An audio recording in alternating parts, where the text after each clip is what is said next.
ಬೆಂಗಳೂರು ಲೋಕಸಭಾ ಚುನಾವಣೆಯಲ್ಲಿ ಬೆಂಗಳೂರು ಸೆಂಟ್ರಲ್ ನಮ್ಮ ಕಾಂಗ್ರೆಸ್ ಅಭ್ಯರ್ಥಿಗೆ 6,26,208 ವೋಟ್ ಬೇಕು. BJP ಅವರಿಗೆ 6,58,915. ಅವ್ರ ಮಾರ್ಜಿನ್ನು ಬರೀ 32,707. ನಮ್ಮ ಕ್ಯಾಂಡಿಡೇಟಿಗೆ ಮಹದೇವಪುರ ಬರೋದಕ್ಕಿಂತ ಮುಂಚೆ, ಪೋಲಿಂಗ್ ಬೂತ್ ಬರೋದಕ್ಕಿಂತ ಮುಂಚೆ ಸುಮಾರು 75,000ದಿಂದ 80,000 ಲೀಡ್ ಇತ್ತು. ಇದು ಒಂದೇ ಕ್ಷೇತ್ರದಲ್ಲಿ ನಮ್ಮ ಕ್ಯಾಂಡಿಡೇಟಿಗೆ 1,15,586, BJP ಕ್ಯಾಂಡಿಡೇಟಿಗೆ 2,29,637 ಲೀಡು 1,14,046 ಇತ್ತು. ಈಗ ಈ ಅಂಕಿಅಂಶಗಳು ನಮ್ಮ ಹತ್ರ ಸಿಗುತ್ತೆ ಎಲೆಕ್ಷನ್ ಕಮಿಷನ್. ನಾನು ನಿಮ್ಮ ಗಮನ ಎಲ್ಲ ಸೆಳೆಬೇಕಂತ ಇದ್ದೀನಿ ಅಂದರೆ, ನಿಮ್ಮ ಮಹದೇವಪುರ ಅಸೆಂಬ್ಲಿನಲ್ಲಿ 2018 ಅಸೆಂಬ್ಲಿನಲ್ಲಿ 5,04,850 ಮತದಾರರಿದ್ದರು. 2019ರಲ್ಲಿ ಲೋಕಸಭಾ ಚುನಾವಣೆ, ಅಸೆಂಬ್ಲಿ ಚುನಾವಣೆ, ಲೋಕಸಭಾ ಚುನಾವಣೆ ನಡೆದಿದ್ದು ತಮಗೆ ತಿಳಿದ ಹಾಗೆ ಲೆಸ್ ದೆನ್ ಅ ಇಯರ್, 11 ತಿಂಗಳು ಒಳಗಡೆ. 2009ನೇ ಲೋಕಸಭಾದಲ್ಲಿ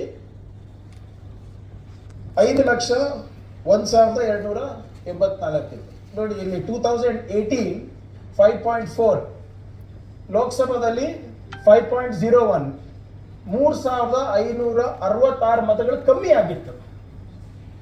ಅದಾದಮೇಲೆ 2023ಕ್ಕೆ ಹೋದರೆ ಈ 5,01,000 ಏನಿದೆ 6,07,255 ಆಗುತ್ತೆ.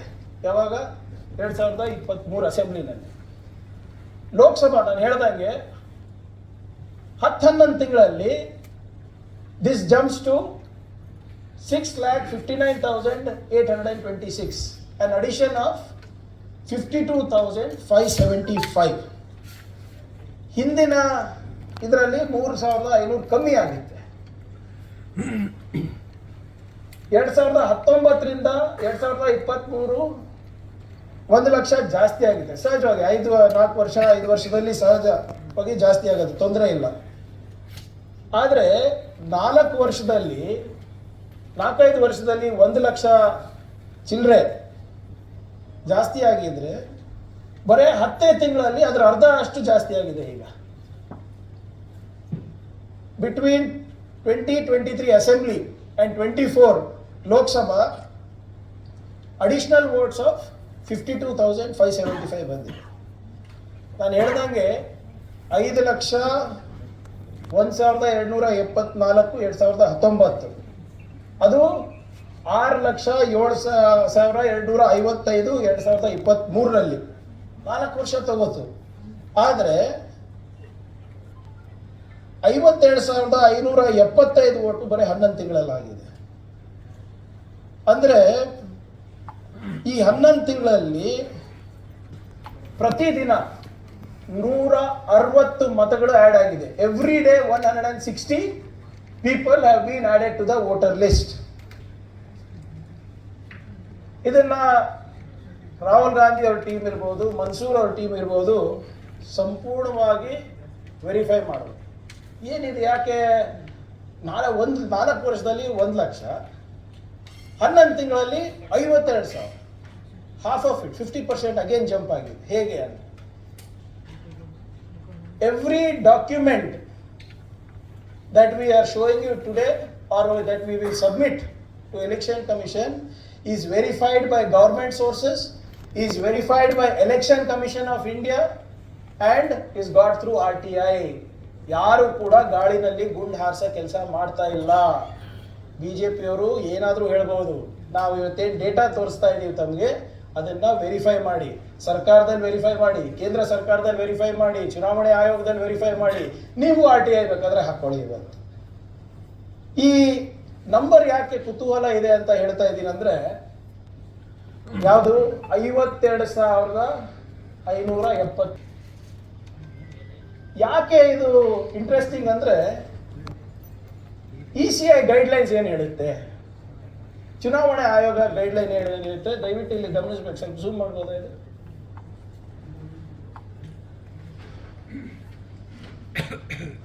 ನೋಡಿ, ಇದೇನ್ ತೋರಿಸ್ತಾ ಇದೀವಿ ನಿಮಗೆ, ಎಲೆಕ್ಷನ್ ಕಮಿಷನ್ ಅವರ ಮ್ಯಾನ್ಯುವಲ್. ಎಲೆಕ್ಷನ್ ಕಮಿಷನ್ ಮ್ಯಾನ್ಯುವಲ್ಗೆ ಫ್ರೀಕ್ವೆಂಟ್ಲಿ ಆಸ್ಕ್ ಕ್ವೆಶ್ಚನ್ಸ್ ಅಂತ ಒಂದು ಬುಕ್ಲೆಟ್ ಇರುತ್ತೆ. Question number 16 on supervision and checks. Question number 16 on supervision and checks, para 3 ಏನ್ ಹೇಳುತ್ತೆ ಅಂದ್ರೆ, ಅದರಲ್ಲಿ above the supervisors, each ARO is to verify 1% of the BLO's verification work, randomly selected from different parts under him. AERO also field checks households with more than 10 electors, abnormal gender ratio at the first 20 polling stations with highest number of additions or deletions under his charge. AERO also separately field checks 1% of additions and deletions, giving focus on such part of electoral rolls where proposed addition of electorals is 4%. Clearly, accountability rests with ERO, is responsible for delivering an error-free role under overall supervision of the commission. Time frame 4% ಗಿಂತ ಜಾಸ್ತಿ ಆಗಿದೆ. It is 8.66%. 4% ಗಿಂತ ಜಾಸ್ತಿ ಆಗಿದ್ರೆ this rule should have kicked in. ಆಯ್ತಾ, commission ಅವ್ರ ಜವಾಬ್ದಾರಿ ಮಾಡಿದ್ರ ಅಂತ ನಾವು ಕೇಳ್ತಾ ಇರೋದು. ಇದಂತೂ ಈ ಕಾನೂನಂತೂ ನಾವು ಸೃಷ್ಟಿ ಮಾಡಿಲ್ಲ, ಎಲೆಕ್ಷನ್ ಕಮಿಷನ್ ಅವ್ರದೇ ಕಾನೂನು. ಸೊ ಹಾಗಾಗಿ ಅಲ್ಲಿನ ಬೇರ್ಮಟ್ಟದ ಅಧಿಕಾರಿಗಳು ಹೇಳ್ತಾರೆ, ನಾನು ಇದೆಲ್ಲ ಕೊಟ್ಟಿದ್ದೆ, ಮೇಲಿನ ಅಧಿಕಾರಿಗಳು ಅದನ್ನ ಡಿಲೀಟ್ ಮಾಡಿಲ್ಲ ಅಂತ ಹೇಳ್ತಾರೆ. ಅಂದ್ರೆ ಮೇಲಿನ ಅಧಿಕಾರಿಗಳು ಯಾರು ಹಿಡಿತದಲ್ಲಿದ್ದಾರೆ, ಯಾರು ನಿರ್ದೇಶನದ ಮೇಲೆ ಕೆಲಸ ಮಾಡ್ತಾರೆ, ಅದಕ್ಕೆ ಉತ್ತರ ಬೇಕಲ್ಲ ನಮಗೆ. ಮತ್ತೆ ತಾವು ರಾಹುಲ್ ಗಾಂಧಿ ಅವರ ಪ್ರೆಸೆಂಟೇಷನ್ ಅನ್ನ ಗಮನಿಸಿರ್ಬೋದು. ಅವ್ರೇನ್ ಹೇಳ್ತಾರೆ, type 1 duplicate voters 11,965, fake and invalid addresses 40,009, bulk voters in single address. ಸಾಕಷ್ಟು ಜನ ರಿಯಾಲಿಟಿ ಚೆಕ್ ಮಾಡಿದ್ದೀರ ನಮ್ಮ ಮೀಡಿಯಾ ಸ್ನೇಹಿತರಿದೆ. Bulk voters in single addresses 10,452, invalid photos 4,132, misuse of form 6 33,692. ಒಟ್ಟಾರೆ 1,250,000 ದಾಖಲೆಗಳನ್ನ ನಾವು ಪರಿಶೀಲಿಸಿ ತಮ್ಮ ಮುಂದೆ ಬಂದಿದ್ದೇವೆ. ಅದಕ್ಕೆ ಯಾವುದಕ್ಕೆ ದಾಖಲೆ ಬೇಕು, ನಾವು ಆಯೋಗಕ್ಕೂ ಕೊಡಕ್ಕೆ ರೆಡಿ ಇದ್ದೀವಿ, ತಮಗೂ ಕೊಡಕ್ಕೆ ರೆಡಿ ಇದ್ದೀವಿ. ಬಿಜೆಪಿ ಅವರು ಮನವಿ ಮಾಡಿದ್ರೆ ಅವರಿಗೂ ಕೊಡಕ್ಕೆ ರೆಡಿ ಇದ್ದೀವಿ. Single individual for whom the ECI, Election Commission of India, has registered multiple 2 or more times in the electoral rolls, either in the same booth or in different booths, thereby enabling them to vote more than once. Of ECI ಒಬ್ಬರಿಗೆ 2 ಕಡೆನೂ ಇರಬಾರ್ದು. 6/2/2024 register ಮಾಡ್ಕೋತಾರೆ. 27/2/2024 ಮತ್ತೊಮ್ಮೆ ಅರ್ಜಿ ಸಲ್ಲಿಸ್ತಾರೆ. 28/2/2024 ಕೂಡ ಇವರು ಅರ್ಜಿ ಸಲ್ಲಿಸ್ತಾರೆ. 3 ಸರಿ ಅವರು ಅರ್ಜಿಯನ್ನ ಹಾಕ್ತಾರೆ. 3 ಸರಿ ಅರ್ಜಿ ಹಾಕಿದವರಿಗೆ ಚುನಾವಣೆ ಆಯೋಗದವರು 4 ಸರಿ ಅವರಿಗೆ ವೋಟರ್ ಮಾಡ್ತಾರೆ with different EPIC cards. 4 different booths ನಲ್ಲಿ ಅವ್ರ ವೋಟ್ ಇದೆ. ಬೂತ್ ನಂಬರ್ 116 ಅವ್ರ ಎಪಿಕ್ ಕಾರ್ಡ್ ನಂಬರ್ ನೋಡಿ, ಬೂತ್ ನಂಬರ್ 124 ಅವ್ರ ಎಪಿಕ್ ಕಾರ್ಡ್ ನೋಡಿ, ಬೂತ್ ನಂಬರ್ 125 ಎಪಿಕ್ ಕಾರ್ಡ್ ನೋಡಿ, ಬೂತ್ ನಂಬರ್ 126 ಎಪಿಕ್ ಕಾರ್ಡ್ ನೋಡಿ. ಯಾವ ವ್ಯಕ್ತಿ 3 ಸರಿ ಅರ್ಜಿ ಅವರಿಗೆ ಲೆಕ್ಕನೇ ಅರ್ಥ ಆಗ್ತಾ ಇಲ್ಲ. ಅಂಡ್ ಇವರು ಬಿಜೆಪಿದವರು ಮತ್ತೆ ಆಯೋಗ ಕೈ ಜೋಡಿಸಿ ನಿಮ್ಮ ಹತ್ರ ಕೇಳ್ಕೊತಾ ಇದ್ದೀನಿ, ಆಯೋಗದವರಿಗೆ ಮತ್ತೆ ನಮ್ಮ ಬಿಜೆಪಿ ಸ್ನೇಹಿತರಿಗೆ ದಯವಿಟ್ಟು ಅಧ್ಯಯನ ಮಾಡಿ. This information is not my information, it is the special summary revision held on April 4th, 2024. Special summary revision ಯಾರಿಗೆ ಮಾಡೋದು ಅಧಿಕಾರ ಇದೆ? ಅದಕ್ಕೆ ರಾಜ್ಯ ಸರ್ಕಾರ ಮಾಡುತ್ತಾ? ಕಾಂಗ್ರೆಸ್ ಪಾರ್ಟಿ ಮಾಡ್ತೀರಾ? ರಾಹುಲ್ ಗಾಂಧಿ ಅವ್ರು ಮಾಡ್ತಾರ? ನಿಮ್ಮ ರಿವಿಷನ್ ಲಿಸ್ಟ್ ಅಲ್ಲಿ ಬಂದಿರೋದು ಇದು. ರಿವಿಷನ್ ಅಂದ್ರೆ ಏನು? ಪರಿಷ್ಕರಣೆ, ರಿವ್ಯೂ. ಏನಾದ್ರೂ ಲೋಪಗಳಿದ್ರೆ ತಿದ್ದೋದು. ಇಲ್ಲಿ ನೋಡಿದ್ರೆ ನೀವು 3 ಸರಿ ಅರ್ಜಿ ಹಾಕಿದವ್ರಿಗೆ 4 ಸರಿ ಮತದಾನದ ಹಕ್ಕು ಕೊಟ್ಬಿಟ್ಟು ರಾಹುಲ್ ಗಾಂಧಿ ಅವರಿಗೆ ನೀವು ನೋಟಿಸ್ ಅಲ್ಲಿ ಕೊಡ್ತೀರಾ? ಇವರು 24/2/2024, 24/2/2024, 24/2/2024, 7/2/2024, 27/2/2024. 2 ದಿನದಲ್ಲಿ 5 ಸರಿ ಹಾಕಿದ್ದಾರೆ. ಆದ್ರೆ ಇವ್ರು ಕರೆಕ್ಟ್ ಆಗಿ ಲೆಕ್ಕ ಸಿಕ್ಕಿದೆ. 5 ಸರಿ ಹಾಕಿದವರಿಗೆ 5 ವೋಟ್ ಕೊಟ್ಟಿದ್ದಾರೆ. 5 ಎಪಿಕ್ ಕಾರ್ಡು, 5 ವೋಟು ಎಲ್ಲ ಇದರಲ್ಲಿ. ಅಲ್ಲಿ ಬೇರೆ ಬೇರೆ ಬೂತ್. ಇಲ್ಲಿ ಏನಿದೆ? Booth number 277. ಜೂಮ್ ಆಗಿ ಬೂತ್ ನಂಬರ್ 277 ನಲ್ಲಿ ಬೇರೆ ಬೇರೆ ನೆಕ್ಸ್ಟ್ ಬೇರೆ ಬೇರೆ ಒಂದೇ ಬೂತ್ ನಲ್ಲಿದೆ ನೋಡಿ. ಬೇರೆ ಬೇರೆ ಎಪಿಕ್ ಕಾರ್ಡ್, 5 ಎಪಿಕ್ ಕಾರ್ಡ್ ಒಂದೇ ಬೂತ್ ನಲ್ಲಿ 5 ಸರಿ voting. Definition of EC: fake or invalid addresses. Proof is one that does not contain or match the mandatory address fields in Form 6 or false or fails to provide verifiable address details as required under the registration of electors roll. ಇದು ಗಮನಿಸಬೇಕು ದಯವಿಟ್ಟು. verifiable residence details, verifiable residence details. And as per ECI's Form 6, all address fields, house number, street, cross name, street, cross number, locality name, town, area name are mandatory, compulsory. Through ನಾವು RTI ನಾವು ನೋಡಿದಾಗ booth number 432 ನಲ್ಲಿ zoom ಮಾಡಿ 0, house number 0, house number 0, house number 0. ಅವ್ರ ತಂದೆ ಹೆಸರು ನೋಡಿ, ಉಮೇಶ್ ಅವ್ರ ತಂದೆ ಹೆಸರು ಗೊತ್ತಿಲ್ಲ, HGAS ಏನೋ ಇದೆ, HDLA ಅಂತ ನೋಡಿ ಎಷ್ಟಿದೆ ಅಲ್ಲಿ. ಅಲ್ಲೇ ಝೂಮ್ ಮಾಡಿ. ಸುನಿಲ್ ತಂದೆ ಹೆಸರು JFNSDUNFG. ನನ್ನ ಪ್ರೊನೌನ್ಸಿಯೇಷನ್ ಬರೋದಿಲ್ಲ. ಇಂಥದ್ದು ಜನರಲಿ ಹೆಂಗಿರ್ತದೆ ಅಂದ್ರೆ ಇದು ರ್ಯಾಂಡಮ್ ಆಲ್ಫಾಬೆಟ್ಸ್ ಅಲ್ಲಿ ನಮ್ಮ ಸ್ಕ್ಯಾಂಡಿನೇವಿಯನ್ ಕಂಟ್ರಿ ನೋಡ್ತೀವಿ. ಅದು ಅವ್ರ ಪ್ರೊನೌನ್ಸಿಯೇಷನ್ ಬರಲ್ಲ ಅವ್ರದೆಲ್ಲ ನೋಡಿ. ISDFHUG. ಮದುವೆ ಕಾರ್ಡ್ ಯಾವತ್ತಾನ ನೀವು ನೋಡಿದ್ದೀರಾ? ರೆಸಿಡೆನ್ಸ್ ಪ್ರೂಫ್ ಅಂತ. ಇದು ಎಲ್ಲಿಂದ ಸಿಕ್ಕಿದ್ದು? ನಮ್ಮ RTI ಅಪ್ಲಿಕೇಶನ್ ನಂಬರ್ ಕೂಡ ನಾವು ಹಾಕಿದ್ದೀವಿ. ಬಿಜೆಪಿ ಅವರು ತಗೋಬಹುದಿದ್ರಿಂದ. Booth number 432, Mahadevpura, you have a voter who's given a wedding card as proof of address. Next ತಗೊಳ್ಳಿ. ಯುವಕ ತಂದೆ ಹೆಸರು ನಾಗರಾಜ P. ಮಗನ ಮನೆ ಸಂಖ್ಯೆ, ಅವ್ರು ಯಾವ ಅಡ್ರೆಸ್ ಪ್ರೂಫ್ ಕೊಟ್ರಿ ಅಂತ ನಾವು ಪರಿಶೀಲನೆ ಮಾಡಿದಾಗ RTI ನಲ್ಲಿ ನಮ್ಗೆ ಸಿಕ್ಕಿದ್ದು ಆಧಾರ್ ಕಾರ್ಡ್ ಇಂದ ಕೊಟ್ಟಿದ್ದಾರೆ ಅಂತ. ಈಗ ಆಧಾರ್ ಕಾರ್ಡ್ ಗಮನಿಸಿ ದಯವಿಟ್ಟು. ಝೂಮ್ ಇನ್ ನನ್ನ ಆಧಾರ್ ಕಾರ್ಡ್ ನೋಡಿ. Address son of Nagaraja P, Byappanahalli. ಹುಡುಕಾಗುತ್ತಾ ಸರ್? ಯಾರನ್ನ ಹುಡುಕಾಗುತ್ತಾ? Madan Kumar also is a common name. Nagaraja also is a common name in Karnataka. ಮಾಡ್ಬಿಟ್ಟು ಅದನ್ನ ಅಡ್ರೆಸ್ ಪ್ರೂಫ್ ಕೊಡ್ತಾ ಇದ್ದಾರಾ ಅಂತ ಅನುಮಾನ ಮೂಡುತ್ತೆ. ಇನ್ನ ಒಂದು ನೋಡಿ, 4ನೇ ಅಡ್ರೆಸ್ ನೋಡ್ರಿ. House number is house. ದಾಖಲೆ ಏನು? TC. Transfer certificate address proof ಆಗುತ್ತಾ?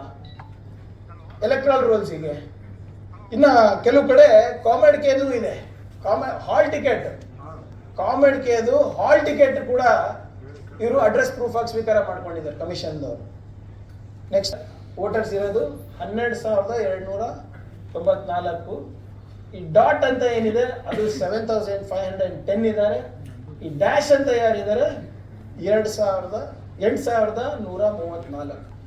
This is the scale of discrepancies that are happening. ಬರೇ 10 ಅಡಿ ಬೈ 15 ಅಡಿ ಅಂತ ನಾನು ವರದಿ ನೋಡಿದೆ. ಅಲ್ಲಿ ಯಾರೋ ನಮ್ಮ